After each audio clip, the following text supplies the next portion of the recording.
get it. What's going on, everybody? Welcome to the SchuZ Show. I'm your host, SchuZ Shoemaker, and joining me today is a man that has a big upcoming fight on May 24th. His record is 15-1-1. He has 11 KOs. He's number 15 ranked WBA featherweight. He's also the holder of the WBC International Featherweight title. That is Lee McGregor. Lee, I appreciate you taking time to come on today, man. No, thank you for having me.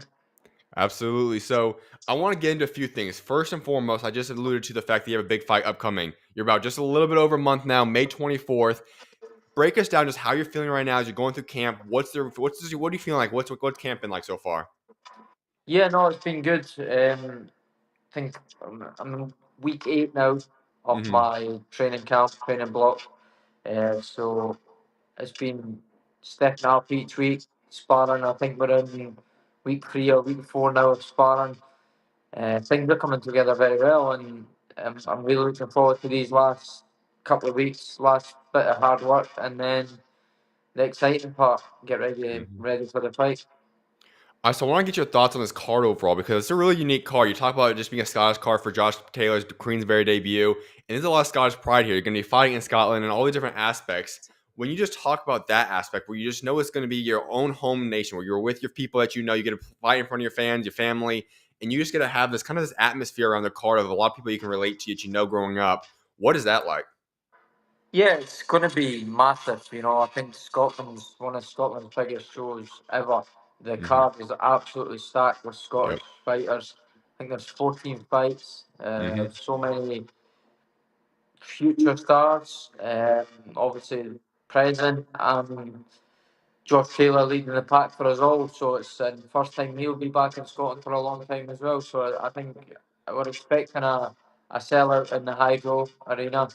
Um, we know the arena well.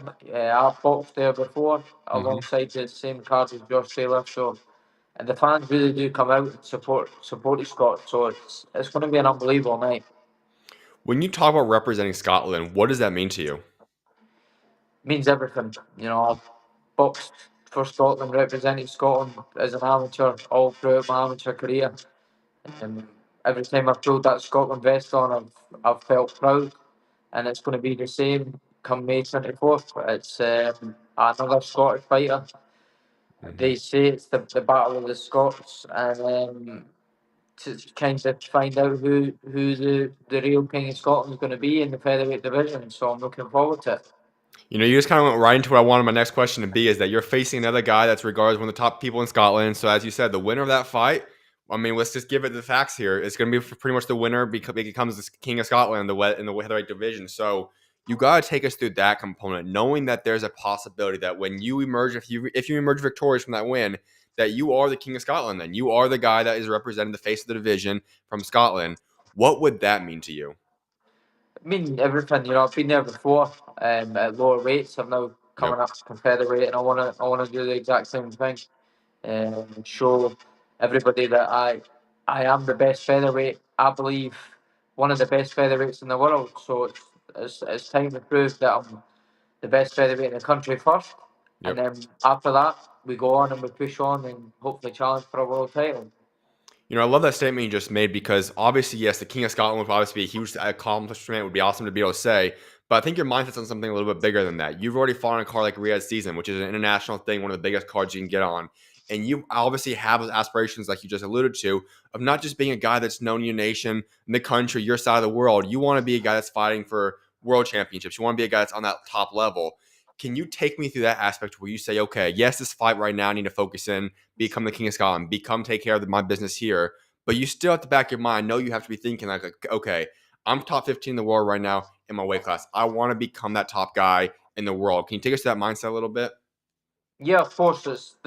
Every fight now in my career is my biggest. Yep. It's life changing every single one that I go into now. So, and this one, of course, is my biggest fight because I know winning this, my opponent, I think number 4, someone with the WBC as well. I've got the WBC international belt. This is for the WBC silver.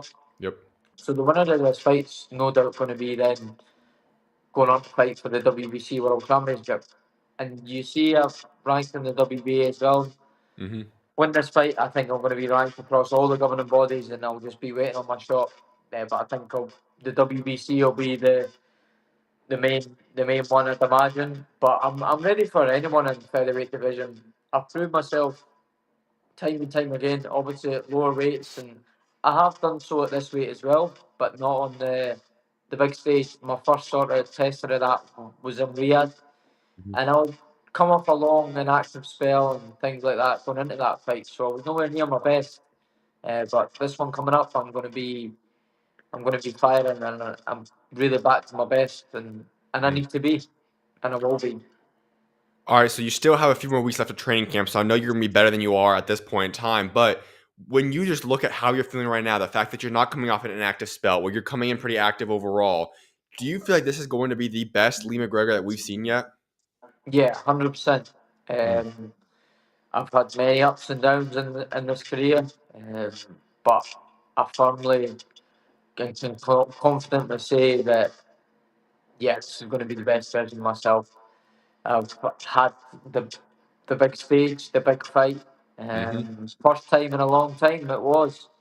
I felt like I dealt with it well, but now I'm back, and I'm going to enjoy this moment, but perform at my best. All right, so I want to get into your opponent, Nathaniel Collins. He's had an incredible career at this point, too. He's 16-0. He's obviously a great fighter. You said this is a massive fight for you to go up against. Can you break him down for a little bit? Just kind of break us down his fighting style. Obviously, I know you have some different tips you probably studied in camp or whatnot, so you don't need to get into too much detail. But when you look at overall Nathaniel Collins, his body of work, what makes you excited about going in that ring and fighting him? Yeah, I know Nathaniel very well. You know, we were on the Scotland team together as amateurs. Okay. We've sparred many rounds, uh, over 100 probably. Oh, wow. Okay. We've also fought as amateurs, so we know each other really well. I'm expecting a tough fight. He's well established at the weight. He's a big, strong featherweight, and so I'm expecting obviously a big, strong guy in front of me. But I do believe that I'm better in every department, and Hmm. this is my chance to prove it. So I'm looking forward to the challenge. Is there any different mindset that you have when you go up against a guy that's obviously, like you just said, you sparred 100 rounds with him, you fought him already throughout his career, you've known him for so many years? Is there a different mentality? And if so, what is that mentality or mindset you have when you go up against a guy that you're so familiar in, like Nathaniel Collins? Yeah, you can look at it a little bit, but at the same time, it's different. You know, you Yeah. in a gym on a Sunday morning, some days with two people in the gym, big Yeah. gloves, health guards. You go down and you just having a spa. This is Yeah. going to be in front of well, the whole world will be watching on the zone. There'll be a Yep. sold out 10,000 arena in Glasgow on the biggest stage possible. So that's what matters the most. Who can deal with? I feel like I've been involved in the bigger occasions than Nathaniel, although he has been involved in some big nights and big fights. Hmm. But yeah, I'm just confident. I'm just confident I can get this job done and move on to bigger, better things. All right, so you said that you believe you can compete with anybody in the featherweight division, and I just have to ask you this question. I don't want you to go looking too far past this fight because obviously it's a big fight in itself, but I can't hide the fact that I'd be very excited to possibly see the winner of this fight, and that could obviously be yourself fight another guy that's around from that area, Nick Ball. He's obviously a world champion. He's a great guy. I know there's already been people kind of pinning you two against each other, and that would be a great fight to make down the road whenever that could come. Is that a fight that you have on your radar? Is that a fight that you would be interested in making sometime? Yeah, of course, it'd be no point being in the sport if they're not the guys you want to be fighting, the world champions. You know, Yeah. I've won British, Commonwealth, European titles. I want to win the world title, and he's one of the champions at my weight. So of course I do. I Hmm. respect Nick Ball really a lot.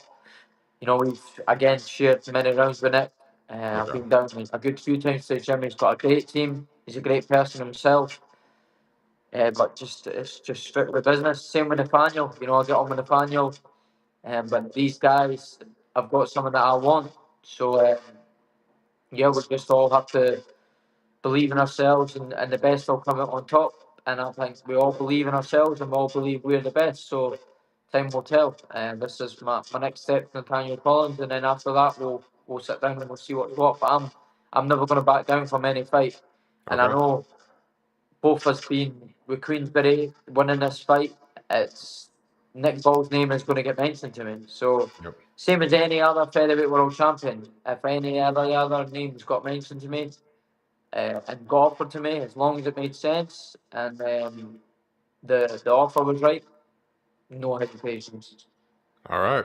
Well, I have to ask you then, because when you talk about the different champions at the featherweight division, right? Like the biggest one you could make in terms, if we're going to make the best matchmaking fight to make the biggest brand, the biggest eyes on it, it would probably be Nick Ball because of you two both being geographically close to each other.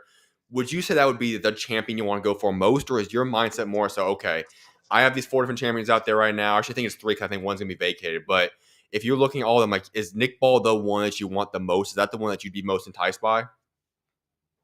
It would be the biggest. You know, I Yeah. feel like the build up would be huge. He's got a Agree. huge support down in Liverpool. I've got a big support in Scotland. Definitely would be the biggest for me, profile wise, probably financially, everything like that. So Sure. yeah, definitely. But at the same time, any of these world champions, I'd jump at the chance. Okay. I know the other one very well. Andrew Leo sparred many rounds with him also when I was over Okay. in Vegas. There's obviously I know there's Bruce Carrington's there about. He's was just vacated his WBC silver that me and Nathaniel was fighting for. Mm-hmm. I would love to come out of America, potentially fight him. There's so many huge fights out there for me, but Yeah. that's why I'm so locked in and so focused on winning this next fight because none of that can happen if I don't win this. Love that, man. Well, I got one final question I got to ask about Nathaniel Collins before we get into some about your career and your journey to this point. And that's when you look at this fight, do you have any predictions yet? What's your thoughts on how the fight's going to go down against Nathaniel Collins? I think it's going to be a great fight. Okay. It's going to be very exciting. I think it's going to catch fire eventually, and that's where I feel like I'll come out on top. I think I can outbox him, but I also think I can outfight him as well. So Mm. I think there's going to be a mix of both in this fight from both sides. But I believe I come out on top. Absolutely, man. Well, I want to get into your career a little bit because your journey's been phenomenal. When you talk about the ups and downs and how you still managed to push through everything, get to the point where you're at again today. So I do want people to get to know you a little bit better. And one of those aspects is I said in the beginning that you go also by Lightning. I do have to hear the backstory behind that. How'd you get that nickname? Just when I was younger, you know, I wouldn't say the name suits me that much now to my style because I feel like I've slowed myself down a little bit, gotten a Yeah. bit stronger, and sit down on my shots a little bit more. But when I was younger, I would throw crazy amounts of punches in certain amount of seconds, really fast and flashy. So that name was given to me, and it's just stuck now. And you know, it's like once you've got something attached to your name, you need to stick with it. So Yep. that's where that came from. Yeah. All right, man. Well, we got to get into your beginning parts of your career because you became and you still hold the record for being the fastest fighter to win the European, British, and Commonwealth titles. You achieved that in just 10 fights at the bantamweight division. When you talk about going into becoming a professional fighter and you emerge victorious so quickly, you have such an incredible quick rise to being at the top pretty much. What was that rise like and how were you able to reach it and accomplish so much so quickly? Yeah, it was amazing. Obviously, it was just my attitude, who I am as a person, how I am as a person, Mm-hmm. fearless. You know, there was fights that I was involved in that I probably shouldn't have been involved in that early on in my career. Mm-hmm. But my team believed in me and I believed in myself. And that fearless mindset made me, like you say, make history and become Britain's fastest ever British Commonwealth European champion. Yeah. But at the same time, you know, you learn a lot going through all that. And I kind of feel like I was a victim of my own success a little bit because I achieved so much so early on. And people forgot that. You know, I was 10 fights Absolutely. in and mandatory challenger for Naoya Nui world titles, and it was crazy the rise, like you say. So, and I think that's maybe when the obstacles came in the way, there was a lot of hiccups, and maybe that was due to the how fast I rose, and there was just kind of opportunities fell away, and then my career dipped a little bit. There was delays, then COVID got involved. So there's so many things outside of my control. but we're back now, and all that experience that I did gain early on in my career is proven a lot, and I'm using that to my advantages now going forward. And that's what I love because for so many people, right, when you have these highs, it sometimes is this point, and when you get some lows, then they kind of just fall apart. And it's very, very tough to rebuild themselves to get them back. And well, let's look at the fact you've done just that now. You've put yourself back in these great positions.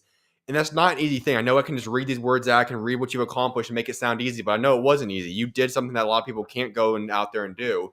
How were you able to push through? How did you go from this quick rise to then going 1-1 in the super bantamweight division and now going and taking 10 months off and building yourself back up?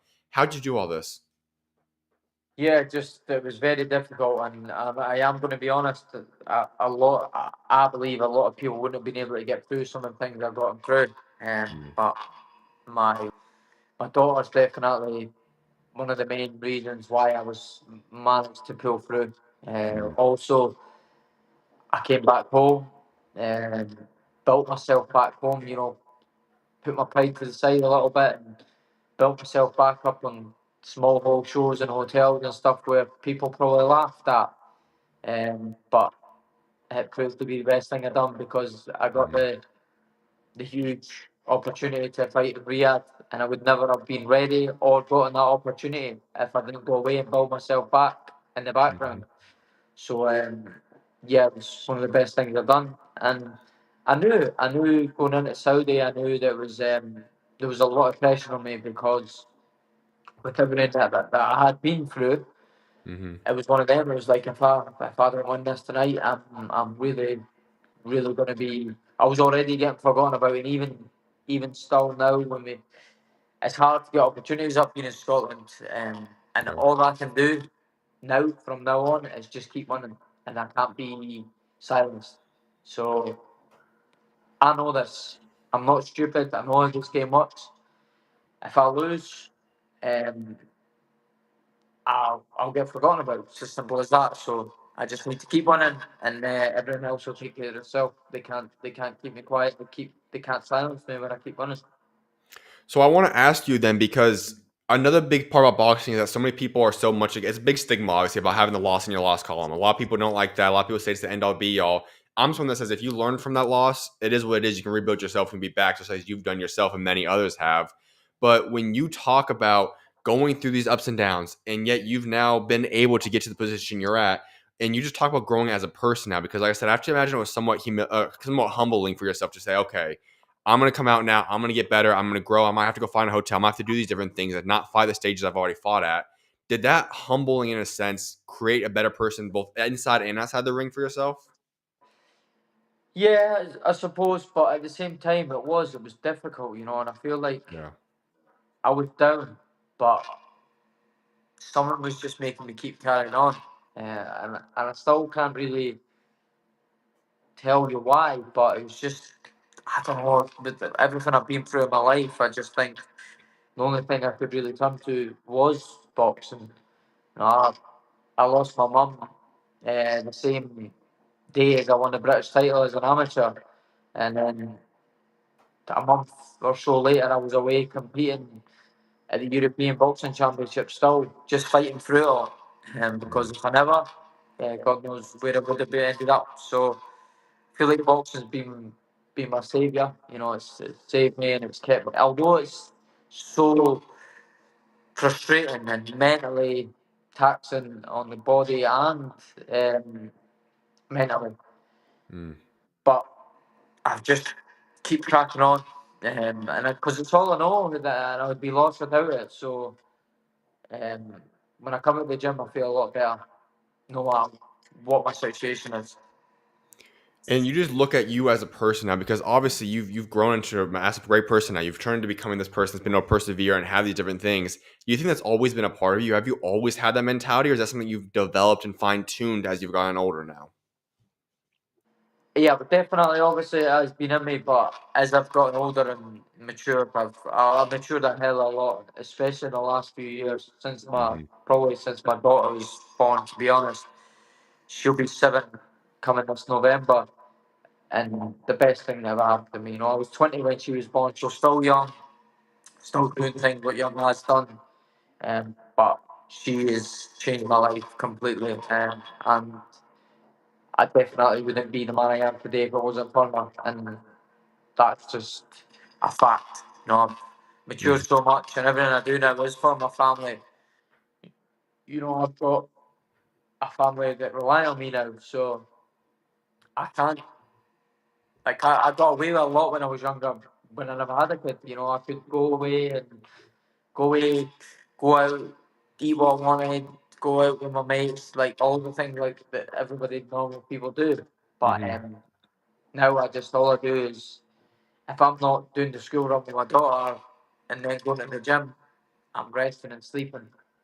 It's nothing exciting happening really in my life, but I fight, I win, I go and spend time with my fiance and daughter on holiday in the sun, and I come back and repeat. That's all I do. All right. So people could say, "Oh, it's boring when you're in your house and you're not going out seeing anyone," but we're going to have the best time away in the sun, relax and recharge, and that's how I can get the best out of myself when I come into these training camps. All right. Well, I also want to ask you a little bit more about another component you kind of touched up on a little bit ago, and that's about when you lost and you take a loss in boxing. All of a sudden, the fan bases and different people leave you, and it's a very, very tough sport when you talk about that because of the fact that you're fighting and pretty much just all the pressure on yourself. You win, you get all the glory. If you lose, you get all the hate and all those different components. How have you learned to deal with that? Where you know that at some points, fans, people will turn on you, and it's not always going to be all praising you and loving on you. How have you learned to deal with that side of boxing? Oh, massively. It's mental, it's mad, but Yeah. it's good as well. It's a good feeling, because when you do get back, and all them people that did distance themselves and sneak away or whatever, or have something to say, it's amazing when they come and try and creep back in, because I always knew, and I just thought, look, I'm a nice person. I'm not gonna be horrible to anyone, but I always make it clear that I told you I would be back, um, and I know you didn't think I would, in the nicest possible way. I'm aware of that, but I'll still give you my time. But these things don't get forgotten. Absolutely, man. Well, I want to ask another thing about the loss in stretch before we get to Isaac Lowe fight, and that's that when you talk about those times when you went 1-1-1 super bantamweight division, what would you say is the biggest lesson that you learned from that point in your life, whether it be outside of the ring or inside the ring? What's the biggest thing you learned? The biggest thing I learned from the law. Yeah, from the when you that Sorry, time it's span when just you were the at super charger. My bantamweight. Yeah. phone's gonna die. Oh, no worries, no Um, worries. and yeah, just I was in. I'm in a position now where I feel I don't need, like, I can make decisions for myself. Yeah. If I don't feel like someone's right, then I won't do it. Mm, Whereas the situation that I was in when I got that fight offered to me, I've been very inactive again. I hadn't made much, well, made no money. And I've got a house, I've got a mortgage. These bills don't stop. So it was a huge opportunity for me. But looking back now, I should never have took that fight.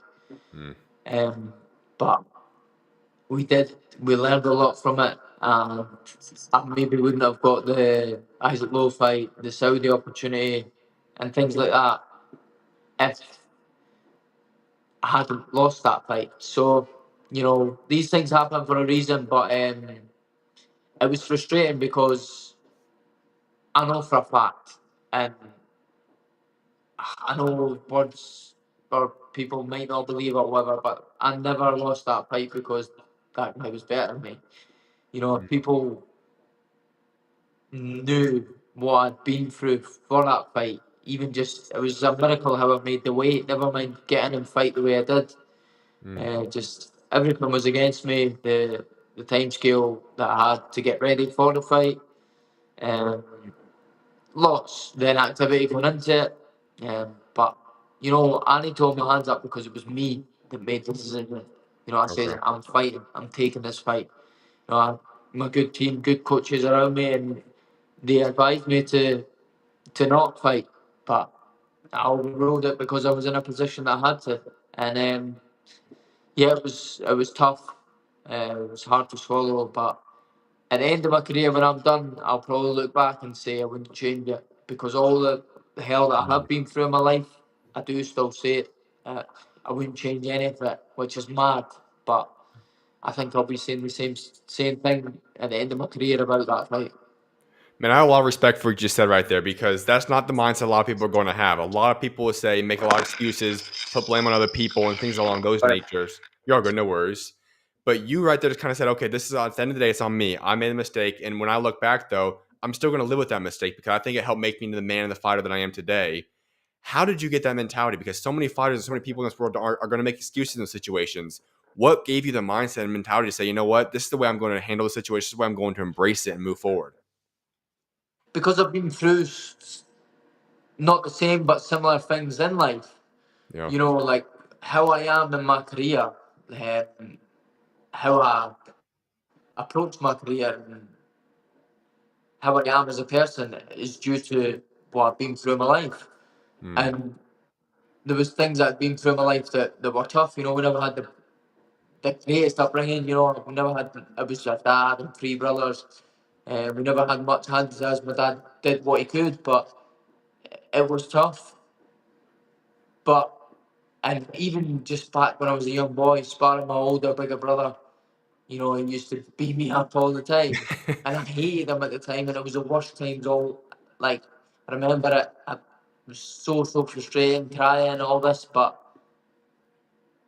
and you would never want to go through that. But then now I look back and I say I would never change any of them Mm. moments, Yep. because it's molded me and made me who I am today in my career, and it's made me this fearless person. And if I can get through all them things as a little kid, as a little boy, as a man now, nothing's gonna compare to that. So Hmm. yeah, like I want, for what I've been through in my life and career already, it can't get any more difficult. So this is why Mm. I approach it with no fear, and I always will, and I always have. That fight that I did lose, it was one of the worst days ever. I had not slept a wink the night before the fight.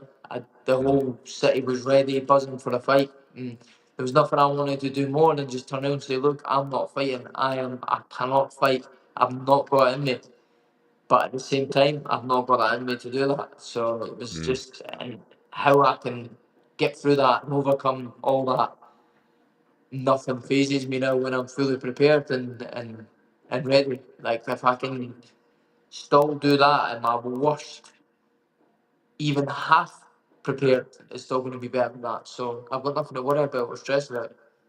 Love that, man. Well, I want to get into now the point that you've turned your career around, got to where you're at today. And so, after that situation when you're at, you end up taking about a 10 month off and you end up rebuilding yourself, getting up to the featherweight division.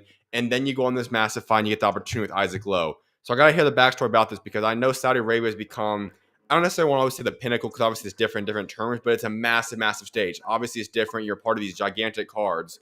When you get this call and this opportunity to go find Turki Al-Sheikh's card, go find the undercard for Fury Usyk too. What's going through your mind? Tell us the story of how that came to fruition. Yeah, I remember. Yeah, I just fought not long before it.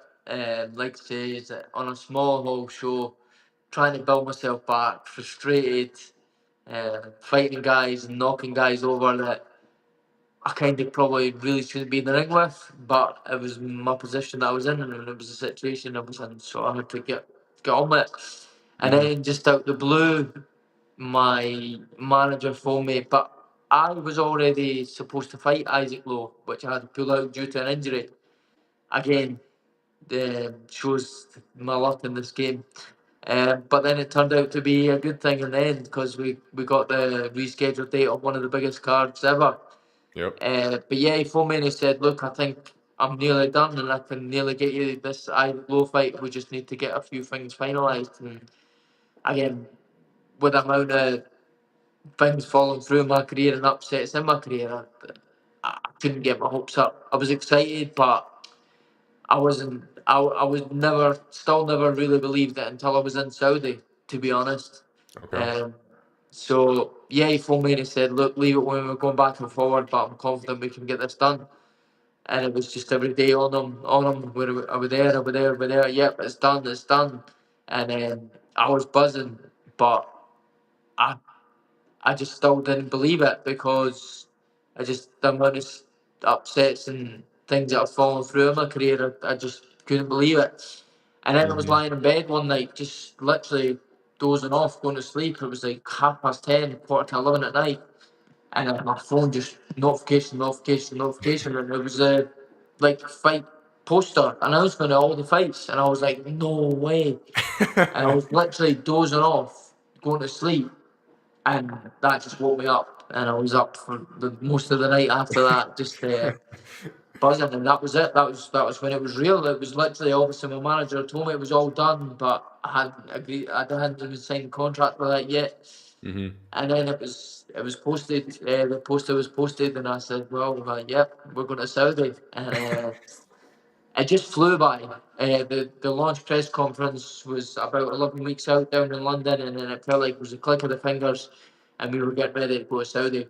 And then it was done, over, for one new belt, Christmas, New Year, and had a little trip away with the family and come back, and I'm back in and getting ready for this next fight. Time is flying, and they do say that time's flying when you're having fun. So I'm Yep. really back on the big stage, and I'm enjoying it.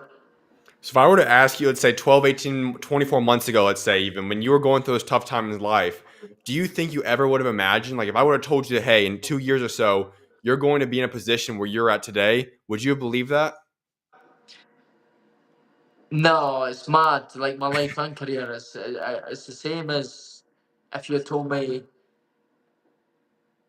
when you turn pro you're going to be British Commonwealth European champion in 10 fights. No chance. No way. Okay. You're going to Yep. believe it.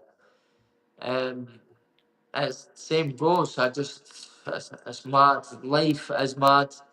Boxing is mad. But I'm just riding the wave and seeing how far I can go. Absolutely, man. Well, I got a couple of questions before I let you go. And one of those is just breaking down the Isaac Lowe component again. Obviously, you won the WCA International Featherweight title in that fight. You had a unanimous decision. You had a great fight performance that night. And then I got to ask, though, because you guys kind of went back and forth a little bit on social media following that fight. I know he keeps asking for the rematch. Is that something you ever would give him? I know right now, obviously, you got this book, you have championship fights and all, but is there ever a chance that we see a rematch between you and Isaac Lowe? I think the only realistic chance would be Anthony Joshua Tyson Fury card, and the offer was there that I couldn't turn down. But Okay, apart from that, it's very, very pointless. I proved agree. I was the better fighter, and I always knew that anyway. Um, so yeah, no, it's unlikely, but never say never. Fair enough. Well, I got one final question for you, Lee, and that's what I was like wrapping up every single interview with, and that's talk about your legacy, man. We've already gone through your story. Your story is incredible. You've had an incredible ups and downs and preserving and getting to the point where you're at today. So I got to ask though, when you do step away from boxing, when that day comes down in the future, what do you want your legacy to be? What do you want to be remembered for what Lee McGregor brought to boxing and who you were as a person? Just he fought, he took on all challenges, he fought the very best, he wore his heart on his sleeve, and he left everything in that ring. And I can honestly say I've done that every single time I've stepped in the ring, and I'll continue to do that going forward. There's no way that I will ever lose due to not trying hard enough. That's fact. So yeah, just to be remembered that he was a warrior. He fought anyone. He took on all challenges. He ducked no one. And yeah, I've done that so far, and I'm going to continue to do that. Absolutely. Well, Lee, I appreciate you so much for coming on today, man. It was a blessing to know you and have you on the show, and I can't wait to see what God's got in store for you come May 24th against Nathaniel Collins. Thank you very much for having me. Of course, you're always welcome on, man. God bless. Nice one. See you, man. Bye. I appreciate everyone for tuning into that interview. I'll have that edited out, clipped up, and posted very shortly now. About probably an hour or two, I'll get that posted on my YouTube channel so you guys can all go check it out. But I'm going to go on a quick commercial break, and then we'll wrap up the rest of the show with a few segments. I'll see you guys shortly. God bless.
What's going on, everybody? Welcome back to the SchuZ Show. I'm your host, Zach SchuZ Shoemaker. And now we're going to get into some personal segments we got carried on for now in this boxing segment because we got a lot of stuff to get into today.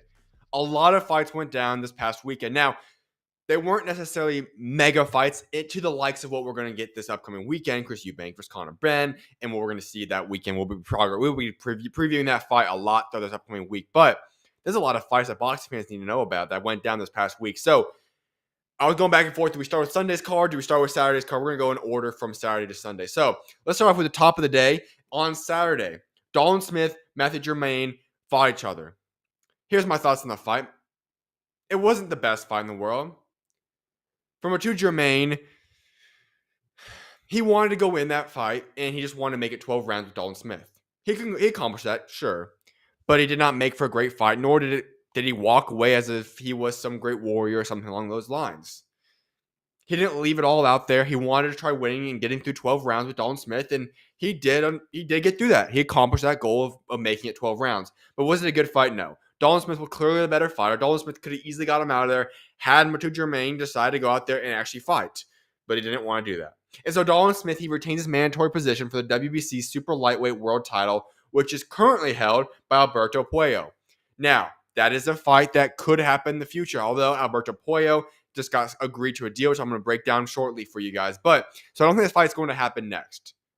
So what could possibly be next for Dalton Smith? Well, a lot of people out there are discussing the facts that, hey, there is a massive fight for British boxing starting to brew between two young fighters, and Dalton Smith, Adam Azim. And I know some people are already calling for that fight to happen. Would I be against that? No, not at all. But here's what I want to say. That fight's going to happen at some point in time. But I don't think it should happen right now. Because I believe that both guys are good enough to become world champions at some point in time. Or at the bare minimum, at least have one of them be for a world championship so that fight is a world championship fight. And that right there is when you become and make it to be a mega fight, not just for British boxing, but for the entire world. And that would not shock me because the cards are clearly laid out on the table for that fight to occur at some point in the future. Start building the fight up now. And if Dalton Smith gets that world championship first, if Adam gets the championship first, however they end up balancing out to get that, make that fight a world championship fight. And we're going to see one of them, if not the biggest fight you can make in British boxing. So that's why I think that fight should happen. But before Dalton Smith goes and challenges for himself to get a world championship, I would not mind seeing him get one more fight in there.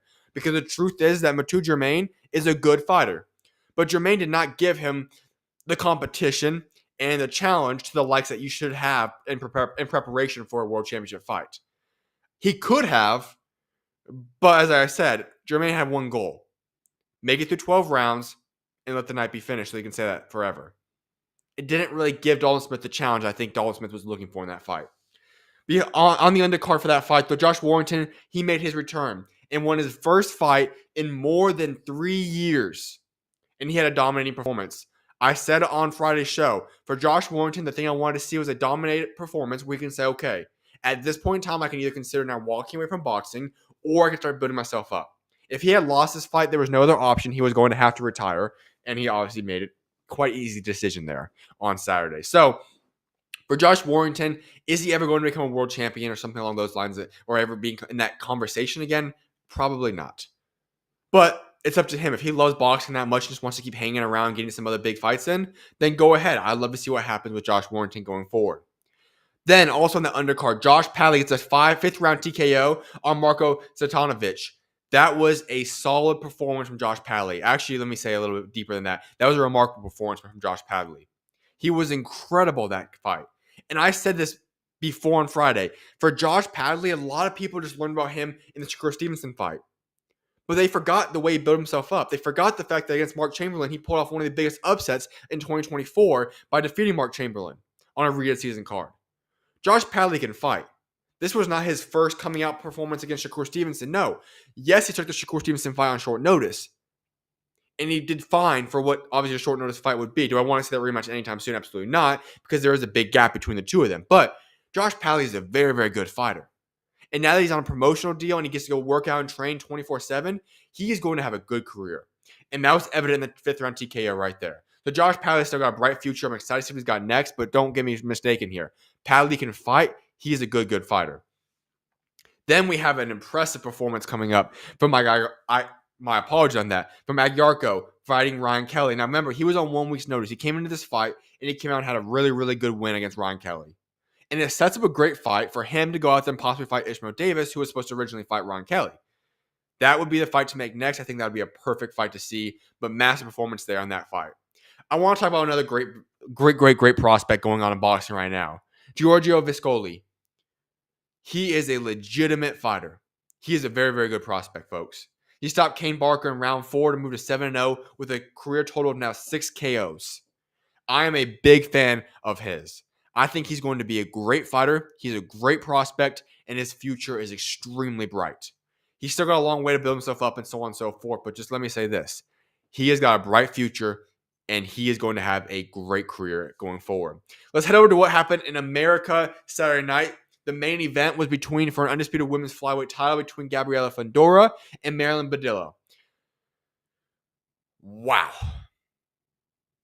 That was the most uncompetitive fight I've seen in a minute. I mean, let's just make this clear. Gabriela Fundora is not losing at 112 or anywhere below that. Nobody's going to compete with her in those lower weight classes. When she moves up 1 or 2 weight classes, maybe we'll start getting some competition. But listen, I don't know who in the picture that's within weight range in the foreseeable future that's going to challenge her. That wasn't even a fight. That was honestly, she just dominated that fight. I mean, Badillo stepped in there, so I don't want to discredit her or anything, but listen, the gap between Fundora and Badillo in that fight was gigantic. That was not a competitive fight at all. So Gabriela Fundora, she is the real deal. She is special. Fundora is going to be a superstar in women's boxing. The youngest undisputed champion in the 4-belt era, men's or women's. She has knockout power. She is dominant. She is very, very skillful. She is going to be a problem for a very, very long time. But what I really want to get into now was a great fight in the co-main event. Jorge Garcia Perez defeated Charles Conwell via split decision. 115-113, 2 times for Perez, 1 time for Conwell. The right scorecards were given in that fight. Here's what I want to say. I was wrong. I hyped up Charles Conwell heading into that fight on Friday a lot. And don't get it wrong, I'm not somebody that's going to say, okay, he lost, it's all over for him. No. Charles Conwell's still a good fighter. He hopefully has the IQ to go make some adjustments and correct himself and get back on the right track for his boxing career. That being said, Jorge Garcia Perez came to fight Saturday night. What a performance. I got hats off to Jorge Garcia Perez. Listen, he came in there clearly as the underdog. Conwell was the guy that people expected to have a great win. There was a lot of people saying he's very, very underrated, myself included. There was a lot of people saying that Conwell is the guy that can become a champion in the very, very near future. Guilty as charged. And yet, Jorge Garcia Perez showed up that night and took care of business against Charles Conwell. He got that win. He earned that win. And now he sets himself up potentially for a world championship fight, or at least a big fight at 154. 154 is such a stacked division. I say this time and time again, that there are so many big fights that you can make at 154. That he could get a massive fight like a guy, let me think. Oh, I know a fight. Virgil Ortiz Jr. That's the fight I actually really want to see. Jorge Garcia Perez, Virgil Ortiz Jr. Now listen, Ortiz Jr. will win that fight quite easily. However, it's a big payday for Jorge Garcia Perez. I think that makes a lot of sense. You did that in Dallas, Texas in the summertime, early fall. That's the fight to make next. But I just got to have hats off Jorge Garcia Perez. He came in, he showed out, he put on a career best performance against Charles Conwell and made quite the statement. Another guy on the undercard there, Tristan Calcareth, defeated Felix Valera via an unanimous decision. Now remember, tough position he was put in. He didn't know his opponent until about a few days before the fight. Valera is a good fighter. He's had great days, although his best days are about 10 years ago.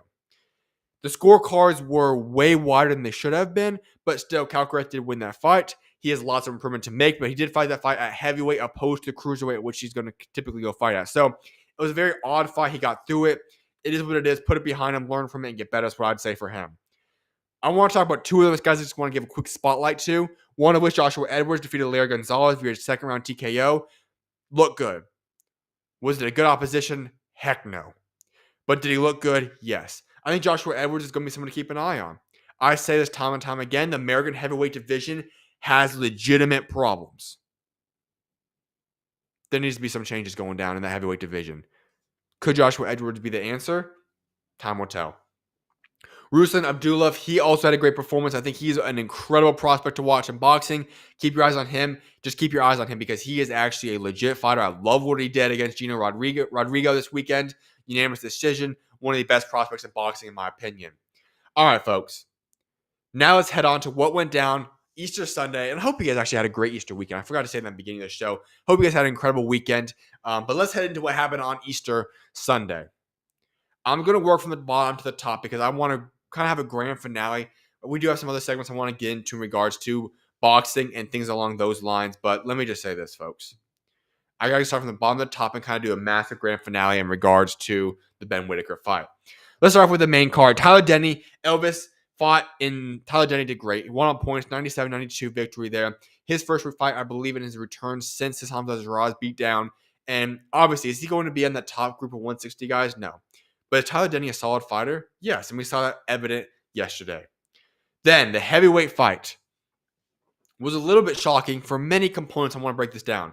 Fraser Clark is the first round KO against Ebenezer Teta. Incredible performance. Last time we saw Fraser Clark, he had a dent in his head. He bounces back now 6 months or so later, and he has an incredible performance, destroying Teta. And let me say this. For Ebenezer Teta, he is a guy that I don't know what he is, to be honest, actually. Because listen, just in December, he went 7 rounds with Dillian White, and he gave Dillian White all he could handle. That was a tough fight for Dillian White. So then I asked this question, is Fraser Clark that good? I don't think he's that good. I think he's a good fighter. Could he maybe make the world stage one day down the line? Maybe, maybe not. But Fraser Clark's a good heavyweight. But he just made easy work of Teta. So then I have to ask the question, is Teta not that good? Or Dillian White just really that washed?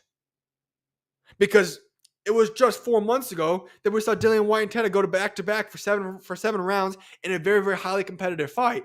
And then we get to this fight, and Fraser Clark makes easy work of him, getting him first round KO. I don't know what to make of that. All I can say is that Fraser Clark looked good, and I like to see who he fights. Who could he possibly fight next, you might ask me? Well, there's going to be a rematch of a very controversial fight between David Adelel and TKV coming up likely in the summertime. I think June or July. We're hopefully going to get some more confirmation on that because potentially, most likely, I'll just say it now, TKV will be coming on the show tomorrow as long as all goes according to plan. So we'll ask more details on that tomorrow. But could the winner of that fight go fight Fraser Clark? I wouldn't mind seeing that. That would actually be a really good fight to make. So that could be what we have in line. Then let's go to the co-main event. Sam Eggington defeats Lee Cutler via technical unanimous decision. And this fight was good. The scorecards of 87 to 85 were good. But once again, I come to a conclusion where I recap the fights from a weekend, and I have to just look at a scorecard. 90 to 83 was absolutely outlandish. Where is 90 to 83 coming from? Why do we have these type of cards every single weekend in boxing? 90 to 83? That fight was neck and neck. 87 to 85 was the appropriate scorecard for that fight. What in the world is 90 to 83? Abysmal performance job by the judges again. But it didn't really matter because the right result happened. Sam Eggington got the win. He earned that win. But let me say this. I would not mind seeing a rematch between Sam Eggington and Lee Cutler. It was a good fight. And the way it was progressing when Sam Eggington was slowing down those later rounds, Lee Cutler was picking up. Where we go to the final couple rounds there, Lee Cutler could have made his way back and won that fight. But the clash of heads, because it was an accidental clash of heads, the whole decision came to fruition where the fight had to be stopped by the doctor. They go to scorecards because of the past 4 rounds, the whole shebang. And we obviously get Sam Eggington getting that win, and he deserved that win because of what he fought through and how he performed up into the doctor stoppage. But I just want to say props real quickly. Sam Eggington is a warrior. For those that are casual boxing fans, his name may not resonate really well with you. You may not know Sam Eggington very, very well. But Sam Eggington is a warrior. When you talk about British boxing and what he's brought to that fighting stage there, he has been incredible for what he does. He's not the greatest fighter or anything along those lines, but Sam Eggington is a warrior that fights through pain and adversity. He gives good fights whenever he steps in that ring. He goes in and has incredible performances where he pushes guys. You could say he's a No, that's probably not. I don't want to say that actually.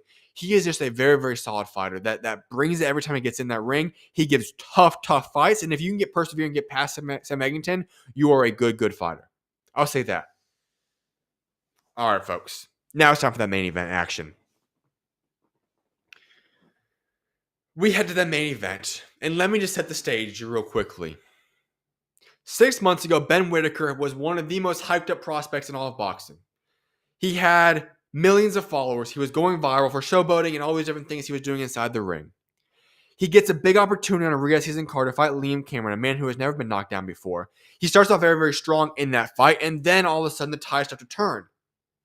You can be the judge of what happened in that ring, but they both end outside of the ring very shortly after that.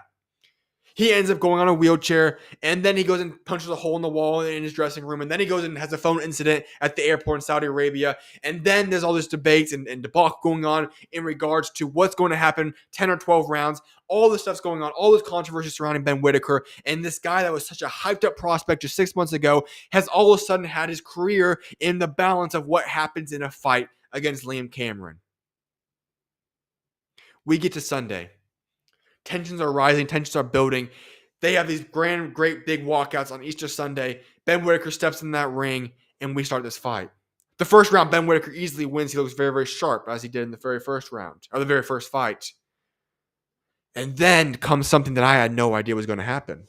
Listen, when Ben Whitaker all of a sudden turned up in that second round, what happened in that fight in that second round was something that I did not expect to have happen, nor do I think anybody listening to this show expected to see come to fruition. But what did we end up seeing in that fight? Ben Whitaker TKOing Liam Cameron in the second round.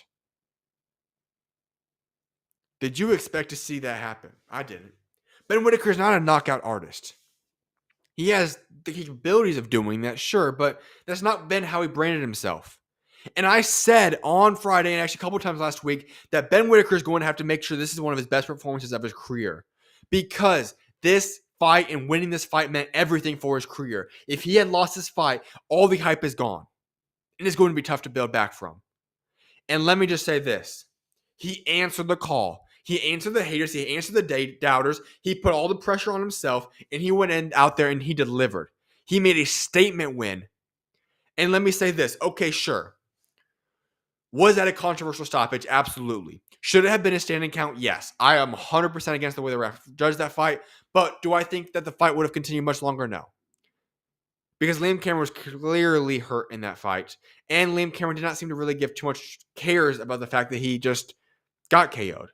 He didn't seem to dispute it too much, so I'm not so much so against the fact what ended up happening. It is what it is. And then to go just piling on top of it, whatever happened after the fight, if it was a spit, if it wasn't a spit, what he did to the ring and corner was not okay. But what I'm here to do is not judge his character, not judge who he is and what it represents and how he handled business outside of the ring. I'm here to judge how he looked inside that ring. And the way Ben Whitaker looked on Sunday was phenomenal. That was a career best performance from Ben Whitaker. He had a couple moments of maybe you could say showboating and flash and flare. But for the most part, he was all business. And the Ben Whitaker that we saw enter that ring and fight Liam Cameron on Sunday is the guy that had all the hype 6 or 7 months ago. The Ben Whitaker that I witnessed fight and KO Liam Cameron on Sunday is the Ben Whitaker that makes me excited about him again. And might I even say that the hype train for Ben Whitaker should be in full effect once again. He came, he saw it, and he delivered. And if he keeps his mentality in the right state of mind going forward, if he stays focused on his craft and is focused on becoming the best possible fighter that Ben Whitaker can become, the sky is the limit for Ben Whitaker. There's a lot of big fights to possibly make at light heavyweight. And if he's focused, he has a chance to accomplish a lot of big things. On not just the British scene, but the world scene. So what could be next for Ben Whitaker? Well, when you look at the light heavyweight division, a lot of things are there to be made. And the light heavyweight division specifically in the British scope is huge. We have a fight this upcoming weekend. You have Lyndon Arthur, Anthony Yarde fighting. You've got the likes of, honestly, I'm not going to list the whole list. There's a lot of guys that you could go fight possibly at 175 at light heavyweight, and I would be interested in seeing. Now, Ben Whitaker does have a big brand. If we go back 6-7 months ago, there was all these talks about him coming to the United States and fighting, all these different things. Could they go that route? Yes, obviously. I think America does embrace Ben Whitaker a lot more than British people do. He's obviously was booed out there. He's not a big fan favorite out there in Britain. So could he make the fan base out in America, who I think supports him a little bit more?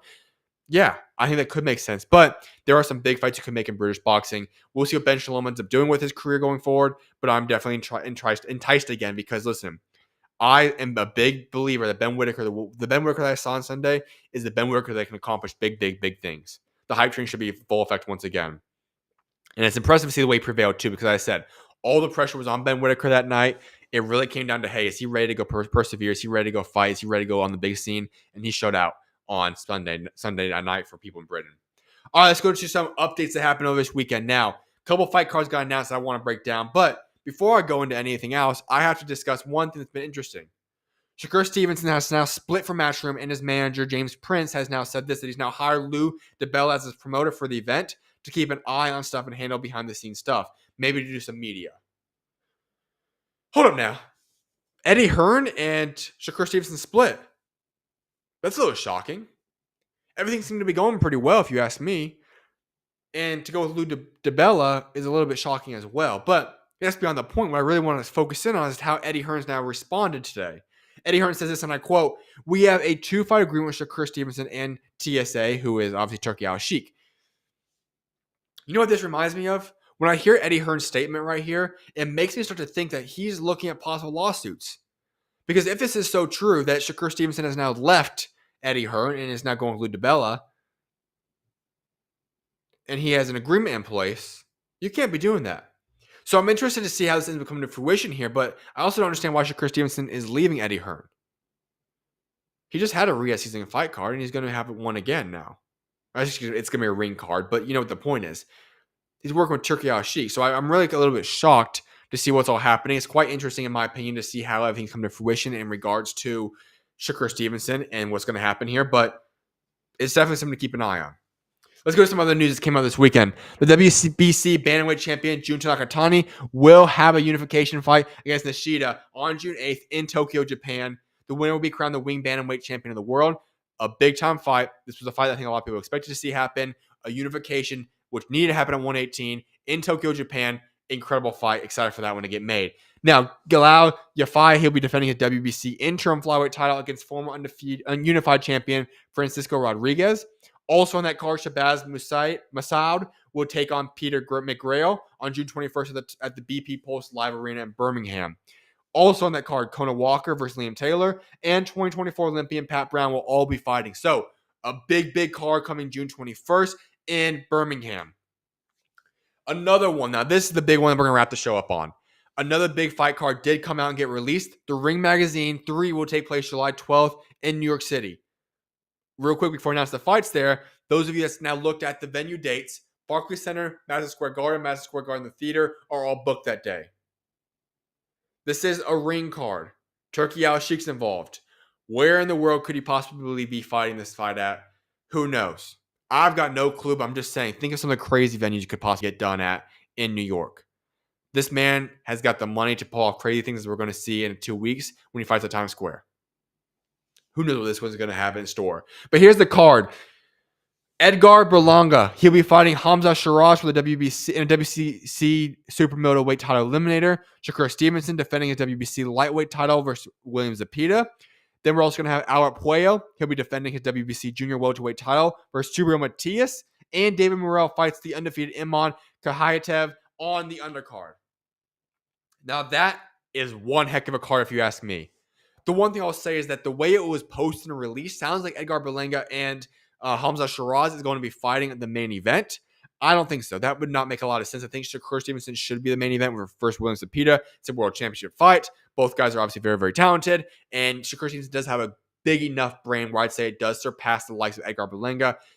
Is it the end all be all? No, I really don't care. I think all 4 fights are great. I'm excited for July 12th in New York City. But let's just look down this preview a little bit. Way too early predictions on this fight card.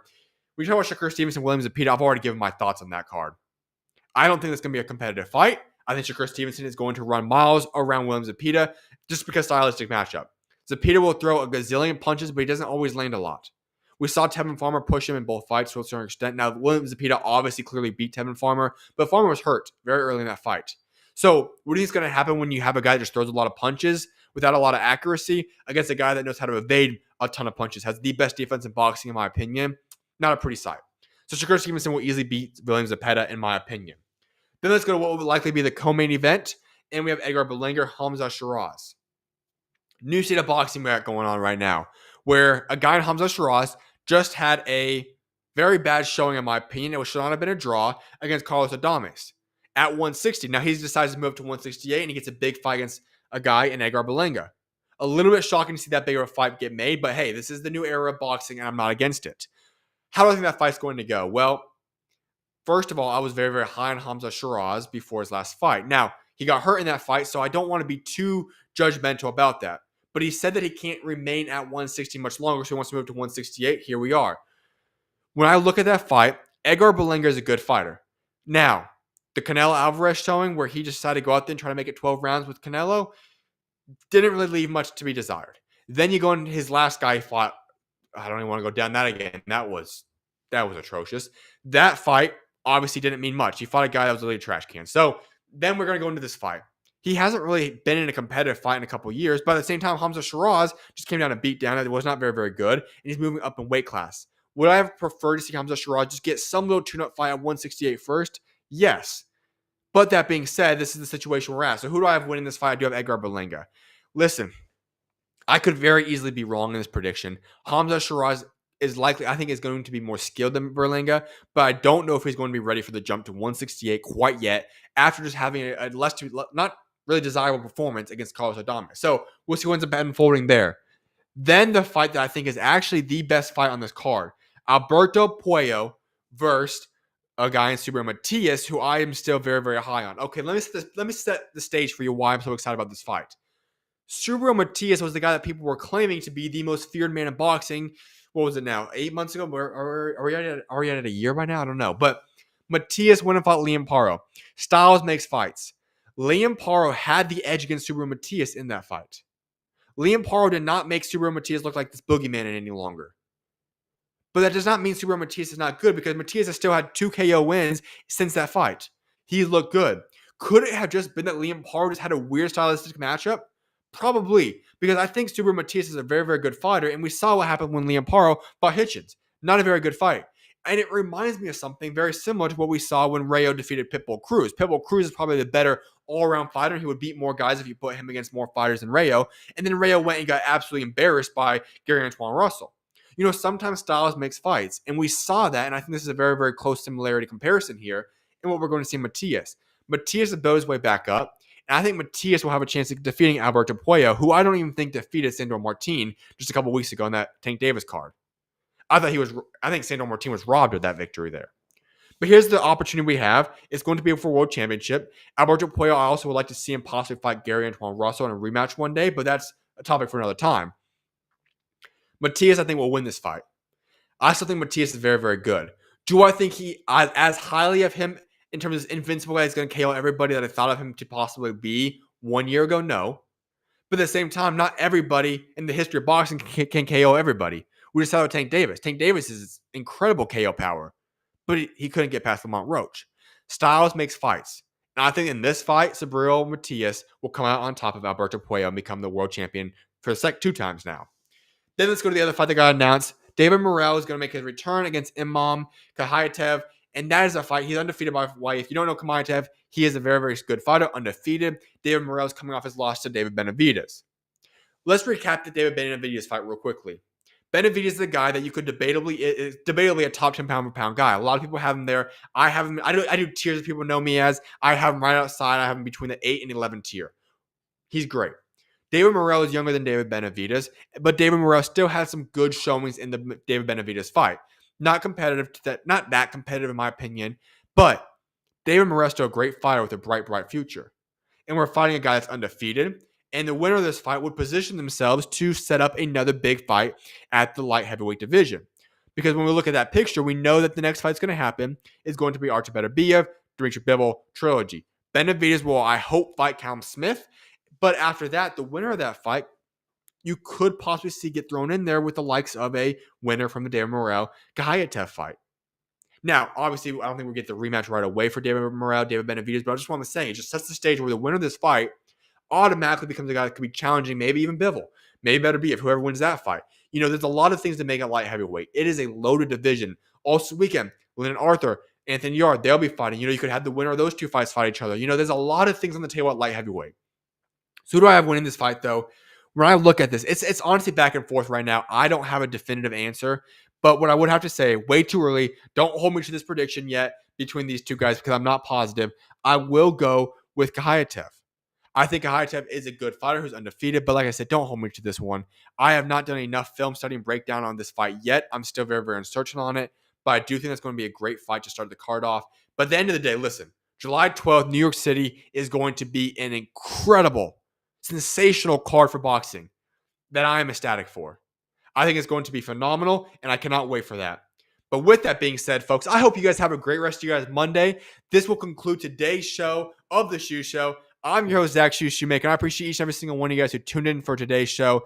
I will see you guys back here shortly. I'll be back tomorrow, so make sure to tune in. I'll get you guys knowing who I'm going to be having on. I know I kind of leaked that TKV will be on tomorrow, but I'll let you guys know the guest. I'll let you guys know some topics, and we'll get into tomorrow with a great show again.